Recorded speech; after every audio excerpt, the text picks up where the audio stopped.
Hey, what's going on, everyone? It's Silverback Stacker, and today I'm just going to do a quick video. It's not going to be too long, but I wanted to let you fellas know that one of the things I do, well, the main thing that I do for a career is I help people with their personal finances. And this past, a couple of weeks ago, I went to a conference, and they were talking about this program was trying to incentivize people to save money. So what they were trying to do to incentivize people to save money was there they did different things. So one of the things they did was pay one group for saving their money. So they saved some money. Let's say the goal, for example, this is not actually what happened, but for example, they saved $100. They would give them $100. That did okay. They didn't work that well. Marginal success on that. Then they decided to pay them early. It's a little bit better than paying them after, but not much more. And they decided they're just trying different things. They're trying to figure out, oh, you know what? If we pay them a little bit more money, would that help? It didn't help. So they're just trying different things to figure out how can we incentivize people to save money. So after they tried these different things, one of the things they decided to try as well was they gave them a physical coin. Now it wasn't a silver coin, gold coin, or anything like that. It was just a metal coin or a plastic coin, something physical that somebody could hold, and they tie that in with helping people save. Let's say they got a coin for every time they save. They start noticing that people did 6% better when they had something physical holding, or if the coin represented money. So let's say the coin represented money, then they would save a lot better. And that got me thinking, right? It really got me thinking because it got me thinking about silver and gold stacking or precious metals, stacking precious metals. And I said to myself, maybe that's why there's so many people in the silver and gold stacking community that do pretty well in saving money because when you're stacking gold and silver, you're holding something physical. And I think there's something just innate inside us as human beings that tell us, or not just tell us, but help us save better when we actually can hold our money. Now we see it even in cash that we tend to spend more if we use credit cards. There's pain sensors in the brain when you're spending cash. That happens. That doesn't happen when you spend a credit card because when you swipe a credit card, you put it back in your pocket. When you give cash, you see that it's less money coming back to you when you spend money in cash.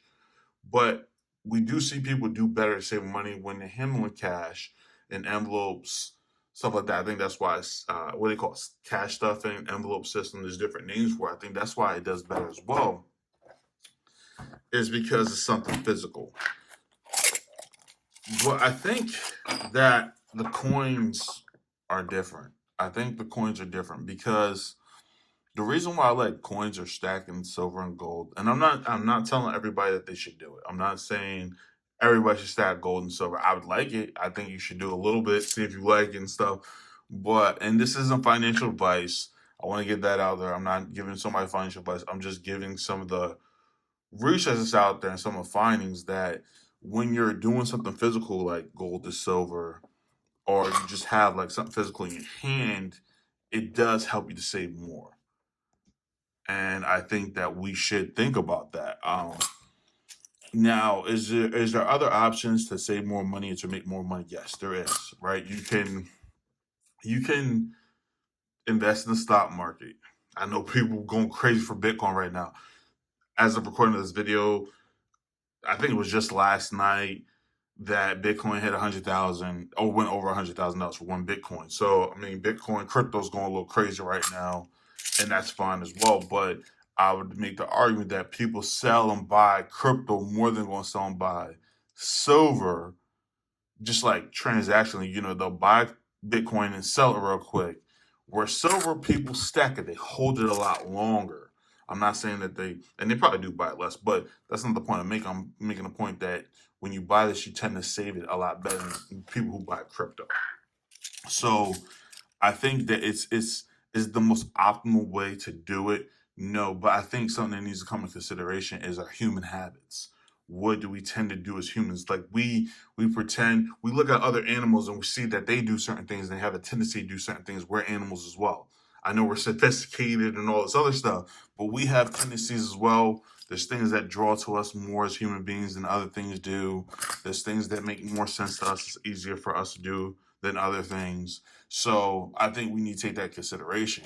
And when I'm working with clients, I always tell them sometimes the best option isn't the best option for you. I know that kind of like, what does that mean? The best option is the best option for you. I'm always about progression over perfection, right? It's best to try to make progress with saving somehow than to try to do it the best way and to make the most amount of money and what makes the most sense. Is like, if this is an option for you to save money, maybe this is your start, right? You're starting to save money and it's easier for you to save money this way than other ways. I say give it a shot. Maybe, maybe this is something that you try. I think there's something that, draws us even when we're kids, right? When somebody had like a piggy bank and you put money in there, something cool about putting money in the piggy bank and you can open up, see your money, and then put it all back, right? I mean, some of them you couldn't, right? They had the ones we had to shatter, but as time went on, they had like little holes in them or something you could open up, and it was cool counting your money and then putting it back in. But there's something nice about holding it physically that helps you learn and helps you to maintain it. There's something that's nice about having something tangible, and I think all this stuff needs to be taken into consideration. Stacking silver and gold, I think it's better what people think for that reason. Just us as human beings and what we tend to do, I think it's great for that reason. Everybody's like, hey, with a lot of different things. I think technology, all its advances, moving faster than we're able to adjust to. Like we have the tools, but we still have our human nature. And I think sometimes we need to create systems that help us save around our tendencies as human beings. And I think that's why there's a reason why we've done silver and gold for thousands of years. And I think sometimes we are so quick to look at progress and evolution and think that we're smarter because we're a more advanced civilization now, but there's some lessons to be taken from the past.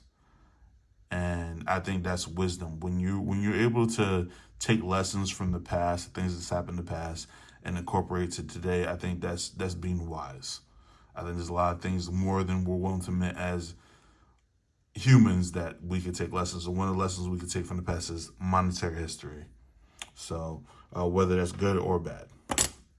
So that's my little spiel. Hopefully I was able to help some people out. I know some people be like, hey, I already know this or something like that. But I think sometimes, even if you may know it, it's good to have somebody else say it as well out loud. And I hope this helps people. This is Silverback Stacker. And until next time.